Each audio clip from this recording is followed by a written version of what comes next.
All right. Hi, everybody. I'm Edward. I'm a sophomore coast major at Princeton University right now. And I'll just be giving a presentation about custom mechanical keyboards and sort of going into like the general like logistics of custom mechanical keyboards and also talking about my current custom setup as well. So a lot of times this might sound like a bit of an opinionated rant, and it honestly will be sometimes. But feel free to ask questions in the Slack as I go along, and I'll also have like a bit of a question section at the end in case there are any lingering questions. So what are mechanical keyboards? So basically mechanical keyboards don't differ that much by definition from like a regular keyboard. It's mostly just that they use like spring-based mechanical switches for keys as opposed to like these rubber domes that you might find on like regular keyboards. And usually these switches tend to be modular and there's a large variety of them actually. So in that sense, mechanical keyboards are sort of inherently custom. So you can pick and choose what kind of different kinds of switches you might want. And outside of that, they can be very diverse. So here's an example of this Pikachu macro pad that somebody made. Um, and there will be a lot more examples of that as well. So, question, which of these are mechanical keyboards? Um, the answer is all of them. There's a lot of variation in these mechanical keyboards and a lot of variation in both like form as well as use. Like, for example, this one is like a macro pad with an encoder. So you have like a sort of small knob that you can use to like say adjust volume, or maybe you might want to add some like Photoshop macros to it. So you could do that. Um, or you might have like this one, which is a split keyboard, which I'll be going into later, which actually has like a trackball that you can use like a mouse. And also is like a split keyboard, so you have two halves instead of just one giant keyboard. But yeah, there's a lot of variation, and I'll go into a little bit of that. So first of all, like the basic parts of a mechanical keyboard. Usually there's like a case, plus or minus like a plate. So the case is basically just where all the components sit in, usually like screwed in, or like there are some creative ways of like sticking stuff together. Um, and then the plate is where these mechanical switches will just sit in. It just holds them in place so that all of the keys are in the right place. And along with that, there are these things called stabilizers. Basically what they are is for say like a long key, like a space bar, for example. You probably don't want to use multiple switches, and when you want to press down on one side of the spacebar, you want the whole spacebar to go down. And so what the stabilizer will do is it'll let you do that by essentially having like this long wire that runs and attaches to the key so that when you press down one side, the other side goes down as well. And at the same time, it goes around a switch. So that switch will still like depress as you press the whole thing down. Um, and of course, there's always going to be like a circuit board. Um, there is actually variation on this. You can like run your own circuit boards. There's a lot of circuit boards. Like for some certain form factors, there's like multiple different circuit boards that you could get.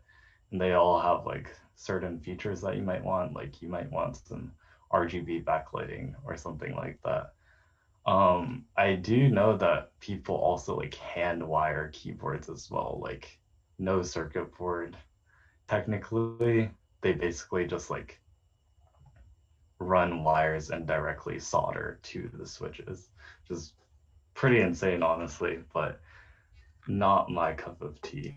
And then usually you got a cable. Obviously, you can have like wireless keyboards as well. But a lot of the times people like go into large, like very large lengths to customize their cable, coiling it, making sure that it's like double sleeved and all of that. Basically like aesthetic. And of course like keycaps, which is where a lot of like the comfort and the feel and also like the sound of mechanical keyboards will come from as well. And of course, like all of these are customizable parts. So with that, I'll go into switches, which are sort of like the heart of a mechanical keyboard in terms of they basically are like the main part of how it feels. Um, so there are three main types. The first type is linear switches. So with these ones, basically when you press them down, there's not really feedback in the traditional sense of you might like hear click. It's more so feedback in terms of the spring will push back on you as you press it down. And because of that, it generally feels pretty smooth. And so I guess here's an example of one right here. And there's like no real change in, I guess, like force as you press down on it. And then there are tactile switches. So as the name goes, these have like a tactile bump that you'll feel as you press down on them. Usually people will recommend these switches for like typing, just because you won't like have to press down all the way. And so because you have that tactile feedback that you get before like hitting the bottom, which is called like bottoming out. Um, so with that, you get the advantage that you don't have to like press the key down all the way. You don't get that sort of like jolt as you hit the bottom of the switch. And then you have clicky switches. Probably the the name is pretty self-explanatory, but they're basically tactile switches, usually tactile. I don't think there are any clicky switches that aren't tactile, but they also come with a very loud auditory addition of a click. Um, because of that, people really love or really hate them. A lot of people's coworkers generally tend to hate them just because of how loud they are. Um, but yeah, there's a lot of different types of switches, a lot of ways to make switches. Most of the time, they'll be in this sort of like Cherry MX style, which is basically like the company that decided to make this style of switch, I guess. Um, but yeah, usually they will look something like this. Um, but there are other designs, other competing designs, especially since their patent expired, I think, some time back. So there's a lot of like clones of Cherry MX switches, lots of improvements, lots of differing strategies in terms of designing a switch. And in terms of customization, there's loads of places you can go with these. Like people spend time lubricating switches, modding them by like adding bumpers. They're like silent versions of these switches and more, just on these switches. Um, they can get really expensive or really cheap depending on what you're going for and what you really value, I guess. Like I know some switches go for like $1.20 each, which is kind of crazy when you think of like 60 something switches in a keyboard. It gets really expensive quickly, but it doesn't always have to be that way. Like I think in my opinion, price does not necessarily equal quantity in like the switch space. Um, but yeah, I think that's like an important takeaway here. Like everything is sort of preference. There is no real objective best, and that tends to be true for mechanical keyboards in general. Um, So the soldering and building process, I guess with custom mechanical keyboards, usually you're going to have some element of building it yourself. People do streams on this, just like building keyboards. It can be very relaxing. Most notably, Teha Types is one of the big streamers. He basically just builds YouTube or builds keyboards on his stream. But like the general gist of building keyboards is you basically have these diodes, which are like sort of like a one-way, not a switch, but like a one-way path for electricity to flow, which makes it possible, just like simply speaking, for you to have multiple key presses registered in a keyboard at the same time without like using a whole bunch of computational power or like requiring a whole bunch of electrical pins to detect that. But yeah, usually with building and soldering, it's just usually you will at most be like soldering diodes and then some like LEDs onto it, and then also possibly soldering the switches in as well. There's variations on this depending on like what kind of keyboard you get. Like you can get hot swap sockets, which let you swap out switches later on. Um, and you might also like have custom microcontrollers. Like usually people with these types of keyboards will have like a Arduino Pro Micro or something like that's like attached to these keyboards. And that provides like most of the processing and stuff. But building is basically just doing the soldering and then putting stuff together, maybe doing the lubrication at the same time if you really want to do that. But as always, like you can go really custom. Like for example, this is a Dactyl Manuform, it's called. But basically there's like, I think this is like an OpenSCAD maybe project. But I do know that it's very customizable in terms of you can customize the whole like structure of the keyboard itself. You can like change the curvature of how the keys are laid out. And you can like, I know people have like added trackballs into these themselves, so that you can use it as a mouse at the same time. And then you would basically print this whole case and then you might like hand wire it yourself. But yeah, as always, like there's a lot of variance. Um, but yeah, some opinions going off of that. A lot of times I think the mechanical keyboard community tends to favor form over function. So I guess like keep that in mind.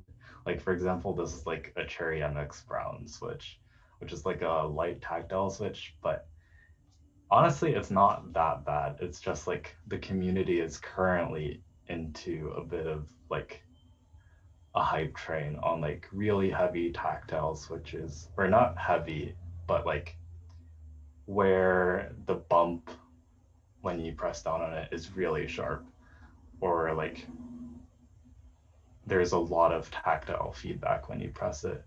Um, like for example, in my experience, like I thought I would like these heavy tactiles too, when I was first getting into it, but and because of that, I like didn't really try that much outside of it for a while.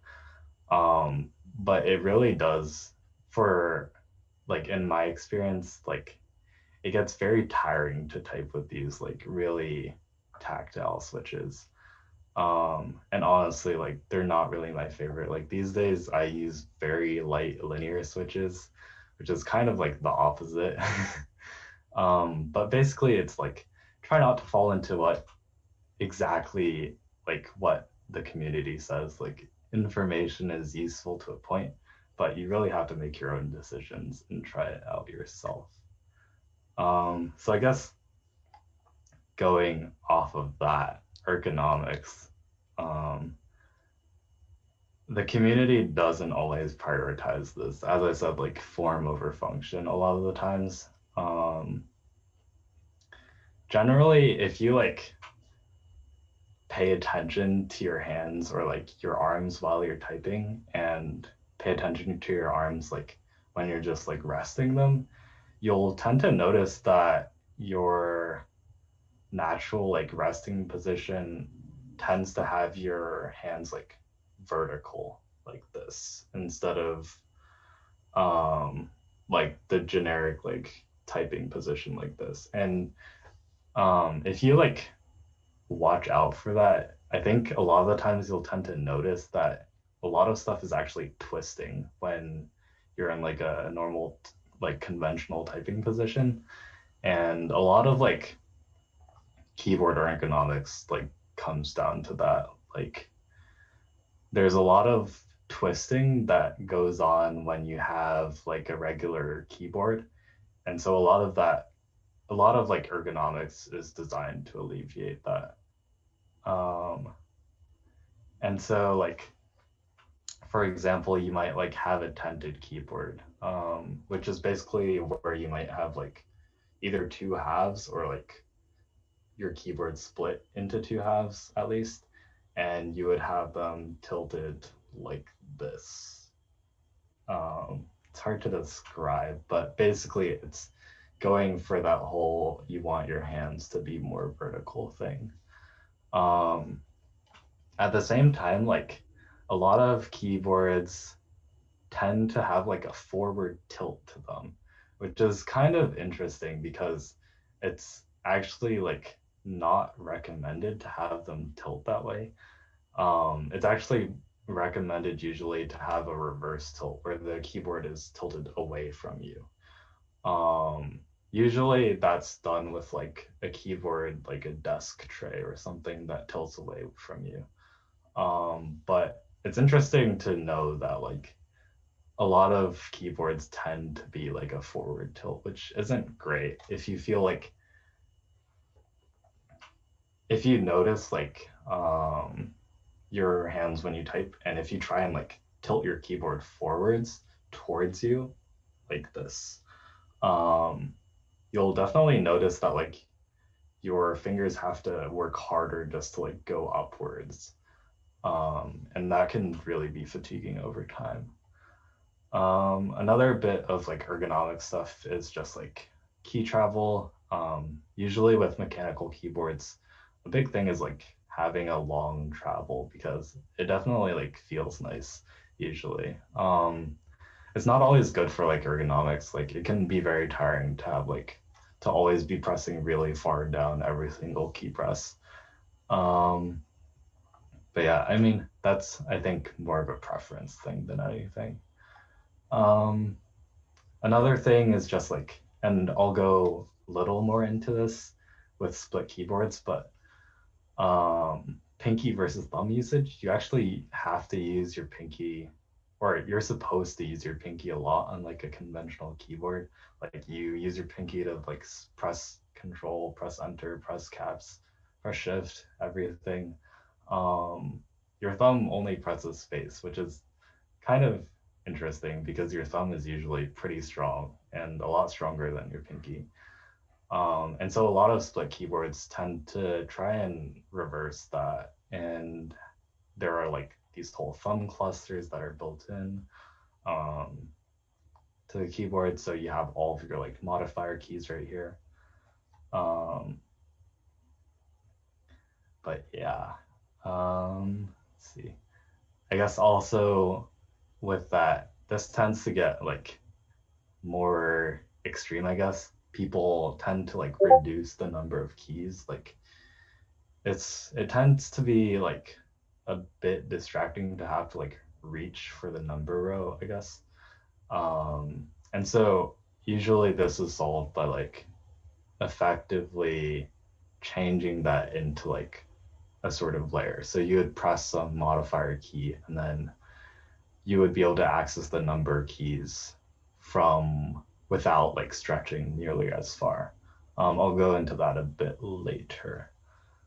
Um, but yeah, with ergonomics, I think a lot of times it's best to try the unconventional. And so with that, there are split keyboards.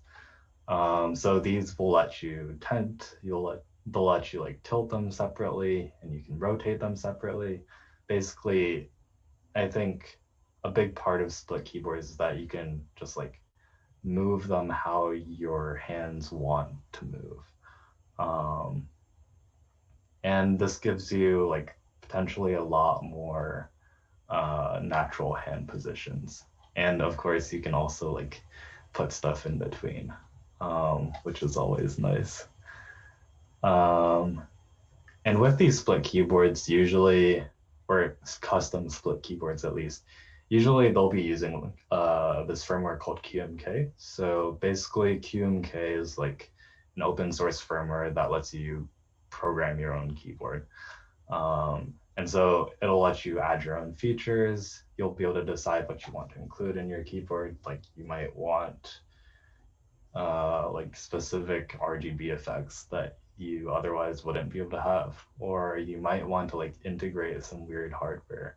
Like I know you can actually like add on like a haptic feedback sensor, or not a sensor, like a motor onto keyboards. So you might like want haptic feedback when you like press a modifier or something. And like in my case, I have like a mini trackball that I added onto my keyboard, so I can use my keyboard doubly like as a mouse in like a pinch. But yeah, it lets you integrate these mods and hardware that otherwise you probably wouldn't be able to do as easily. And yeah, these are the QMK generally is for like Arduino microcontrollers. Usually people use like a Arduino Pro Micro, but it also works with some ARM-based microcontrollers as well. And it's not really that hard to start out with, actually. Like a lot of keyboards, custom keyboards at least, will have like a pre-defined like QMK layout and like QMK firmware for it. But the documentation for QMK is great. They really lead you into it. And besides QMK, there's a lot of like other custom firmware as well. Like I know there's like ZMK, like KMK. They all like differ in their capabilities. Like ZMK, I think, is built specifically for custom wireless keyboards, and also has like wireless split keyboard support. A lot of this is like dependent on the microcontrollers and stuff, but yeah, there's a lot of options with like the software.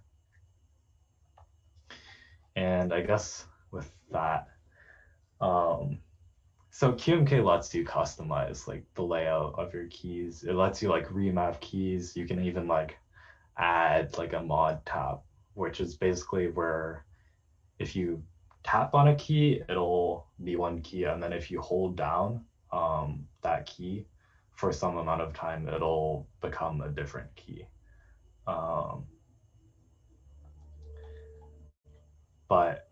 And so with that sort of comes this discussion of like which layout is good for typing on. There's like a lot of myths in terms of QWERTY was designed to be supposedly designed to like slow you down when you type. I don't think this is entirely true. I think it's not terribly designed, or like it's not completely designed just to slow you down, I think. And honestly, like with keyboard layouts, usually the muscle memory is going to help you a lot with just like using your keyboard. But yeah, layouts aren't really limited to mechanical keyboards. You can try them just like in Windows or like whatever operating systems you're on. You can like have the operating system remap the keys, and you can try that. But basically the main competitors to like the QWERTY layout are like Dvorak and Kolomak. Dvorak is a really different layout to QWERTY. Like everything, basically everything shifts. And I think like because of that, I really shied away from that when I was thinking about swapping layouts on like my split keyboard. And so I sort of just moved on to like a Colomac, a slightly modified Colomac, and I tried to use that for a while. And it was really hard getting started with it. Like, I think the first few days I had like 8 words per minute. It was rough. Um, but basically, with Colomac, I found myself getting to like 50 words per minute. But past that point, it was sort of like um, I had to consider like real world usage. Um, and I program a lot. Like I'm a coast major as well. So, and I also use Vim, which has very specific key bindings that are based off of QWERTY. Um, so with Colomac, that sort of went all down the drain. I got like up to 50 words per minute with Colomac, but in the end, I really decided it wasn't really worth it. You get a lot of muscle memory from just having used QWERTY for multiple years, maybe even decades. Like, I think, in my opinion, it wasn't really worth it for me to switch. But it is worth noting that, like, Colomac can be a lot less fatiguing. Like, you have, like, commonly used letters and bigrams are a lot closer to, like, home rows, so you move less. But for me personally, that was not the move. Um, and so I guess I'll go a bit into my personal setup here. So if you can see here, I have a Curia keyboard. Oh yeah, so I have my keyboard here. So it's called a Curia keyboard. It's actually unfinished because I'm waiting for parts, but uh, it's a split keyboard. I have some like, just get that cable out of the way. I have some phone holders that I've bent basically so that I can tent these keyboards how I want them to. And with these, I can like adjust the angle pretty easily, and they're very cheap, which is nice. Um, but yeah, basically, it's like a QWERTY layout, but for example, I have uh, like space right here and enter right here, um, which is like a lot more thumb usage than you would normally get. Um, and it's also missing a number row, as you might be able to tell. So the way I basically access that is I have multiple layers, which I will show in like a future slide, but this way I can basically hold down a key and then I will basically like this will become 1, this will become 2, 3, 4, 5, etc.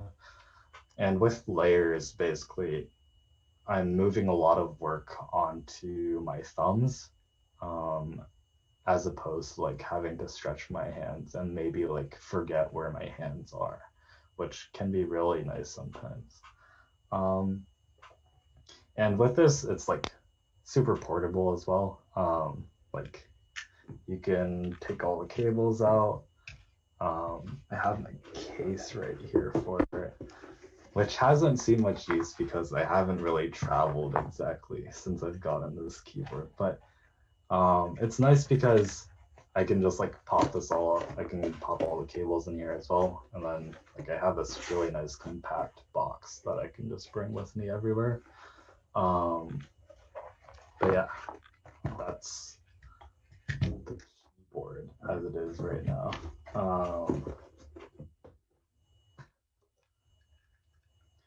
And then some of the stuff I'm waiting for is like I'm waiting for some encoders so that I can have like encoder knobs. So like, for example, I might want this knob to like adjust the volume for me, or this knob I can like zoom in or zoom out, which I think would be pretty nice. Not entirely necessary, but it is like a nice bit of extra functionality to have. And I guess like here's like how it looks when I'm using it. It's pretty like ergonomic, I would say, like very tented, very like fitting, I guess. You'll also notice that with the Curia, I'm not even sure if that's pronounced correctly, but with the Curia, there's like a very high amount of stagger. It doesn't really look like your like conventional keyboard. This is like my first custom keyboard. And you'll see that like the keys are very staggered. There's no like normal like row stagger as it's called, where on like a conventional keyboard, the rows will be like shifted between each other. On the Curia instead, it's a column stagger. So the columns are going to be shifted. And I think this makes a lot of sense. Like you want your fingers are different lengths, so you would want like a column stagger so you can sort of balance that out. And it's like a really natural resting position as well, for like a home row. But yeah, along with that, I guess I can go over like some of the mods that I have on it. Or I guess I can talk about the layout and the layers. Um, so with the layers, I actually have a lot of layers, maybe a bit too many layers. So this will be basically my lower layer. This is my upper layer when I press this. When I press these together, that's my adjustment layer. So like in my adjust layer, that's where I have like some of my function keys, and then I can also adjust like the RGB settings on my keyboard at the same time. My first or like lower layer, I guess, is where all of my symbols are. I made the switch pretty recently actually, because at first I just had a number layer, but to hit like number row symbols, then I'd have to like press the number layer and then also press shift at the same time, and then also reach for like a number, which is not exactly the most comfortable thing to do. And so I decided to like move all the symbols into a layer and then have the numbers be in their own separate layer. And then at the same time, because I have this like mini trackball here, I can use this as a mouse. So how that's programmed is in QMK, whenever this receives like a trackball sort of event, it'll actually automatically switch on to I think that's my fifth layer.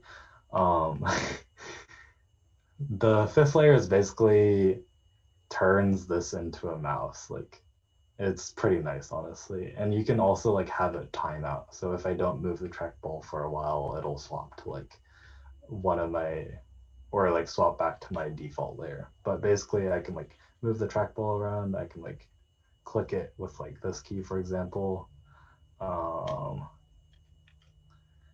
And yeah, like I can basically use it like a mouse in a pinch.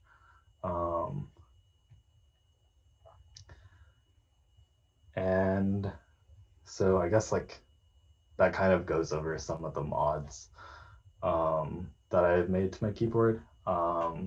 Just like adding the trackball. The encoder is TBD. The circuit board was originally designed for like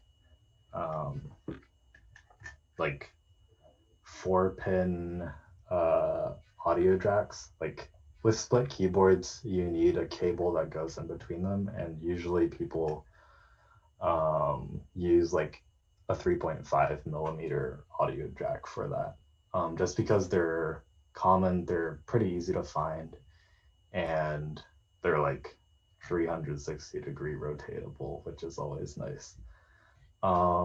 You can avoid that if you go wireless, but that wasn't like a huge priority for me. At the same time, I also have these like nice magnetic adapters. I guess like basically a MagSafe adapter. So if I accidentally yank my cable, I won't break anything, which is very nice. Some previous mods I've done with some other keyboards, just to give you an idea of like how like modifiable you can like have your keyboards, how much you can customize them. This is like a corn keyboard without all the switches and keycaps, but basically I designed these little like magnetic 3D printed things that I added on to like the inside of the case with some double-sided tape. And then I also have these little feet that basically there's this magnetic bit that I designed that I added onto these original feet. And so with this, I can just like slap on like tenting feet, and that'll like tent it a little bit more than it would be normally. I decided that that wasn't enough tenting for me, and I also moved on to the Curia because I liked how it was staggered more. So this mod is unfortunately currently not being used, and I'm probably going to sell this to somebody who wants something like this. But yeah, that's just like an idea of what it might look like. Yeah, so I guess I'll go over some resources or like things to get started. If you want to like make your own mechanical keyboard or something like that. So basically I'd recommend getting like a switch tester. I always justified that it wasn't worth it to get a switch tester. People always said like you can't really get a feel for like using switches without like having a full like at least like a row of those switches. I don't think that's entirely true. I think once you have an idea of what a row of a certain switch feels like, you can kind of translate that onto like single new switches. Obviously, you still want to try it out before you like completely decide to like go for one switch, but I think switch testers are a good way to like cheaply decide what you want like in a certain area, like maybe like deciding whether you want tactile or linear or like a clicky switch in your keyboard. And so with that, you can just like try them out and then go from there. And if you want to go down the route of like custom keyboards with like QMK support, like I know there are pre-built PCBs where you don't really have to do that much besides like add in the switches that also run QMK. And for those, a really useful tool to use is the QMK configurator. It's basically this like web GUI that you can use that lets you like manually set some of the key maps. You can adjust some of the settings as well. And it basically gives you access to a lot of the advanced features of QMK without having to like learn exactly how to program everything. And then just like a recommendation, if you do get like a mechanical keyboard, it doesn't matter if it's like a pre-built one or if you go like full custom at first. I think it makes sense to go hot swap because usually people aren't decided on like what kinds of switches they might want. And this also usually makes like maintaining it easier, making it like easier to bug fix. But yeah, like a lot of pre-built keyboards these days are actually hot swappable usually, which is really nice if you want to just like swap in some different switches and try them before you buy them. But yeah, these like pre-built mechanical keyboards I think are like a good idea for like a first step, and they're not too expensive either. Like you can get like a cheap mechanical keyboard for like $40, um, which is not too bad, especially if you're like doing a lot of typing. I think it's like worth the investment. Um, just considering like how much people use keyboards these days. Um, but yeah, with that, um, here are some miscellaneous links. I guess I can add these in the chat later. Yeah. Oh. Um, yeah, I realized I wasn't presenting my screen, but yeah. So this was the things to get started. Um, and then here are some miscellaneous links. I'll probably post them in like the Slack or like the video description later, maybe. But you can like look at some cool mechanical keyboards and mechanical keyboards. Um, look at some ergonomic mechanical keyboards. Here's like the QMK tutorial, like introduction. And then this is like a blog post about like the keyboard that I'm using and like how it was designed and all of that, which is a nice read to as well. Here's like a link to like Teha Types, which is like streamer guy. He's really nice. His stream is really chill. I'd recommend. And then some other links. I use this one just to like practice typing sometimes. So are there any questions?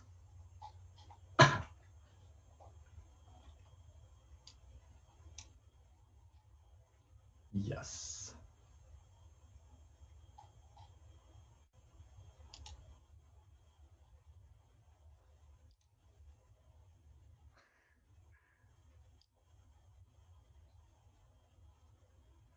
Um, can't really say bad exactly. Um, or I guess the question was like, are there any really bad mechanical keyboards?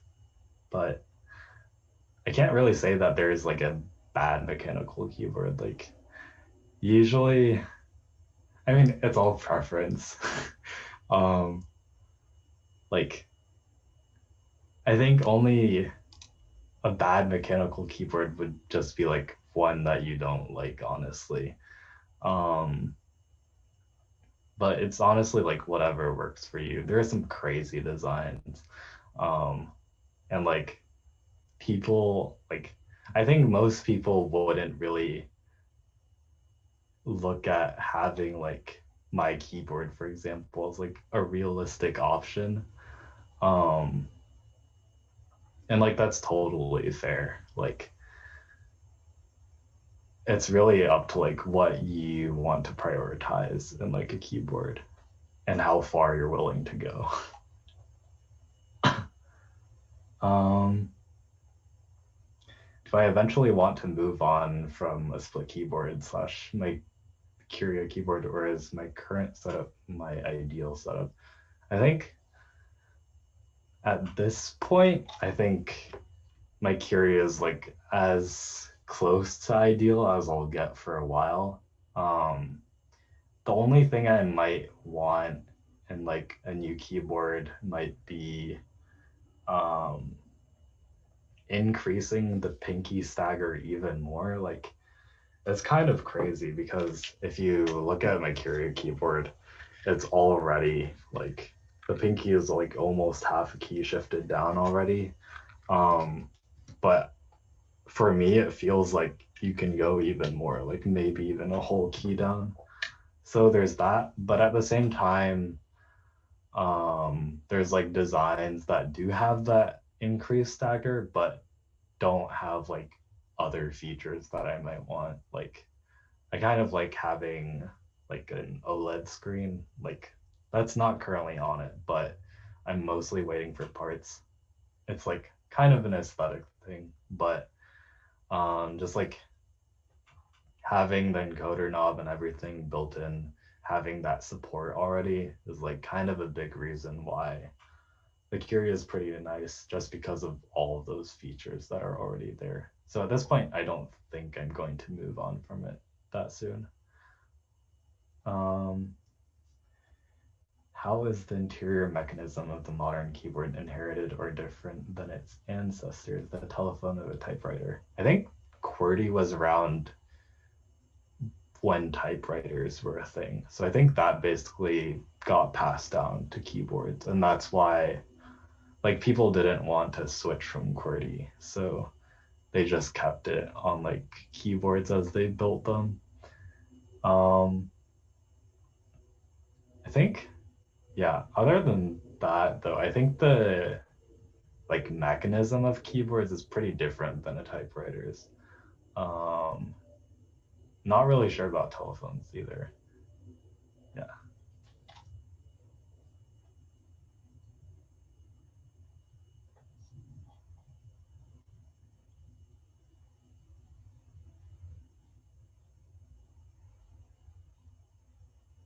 Cool. All right. I think that's all the questions. So thanks guys for tuning in. Hope you guys tune into some future Rad Labs as well. Um, and have a great night.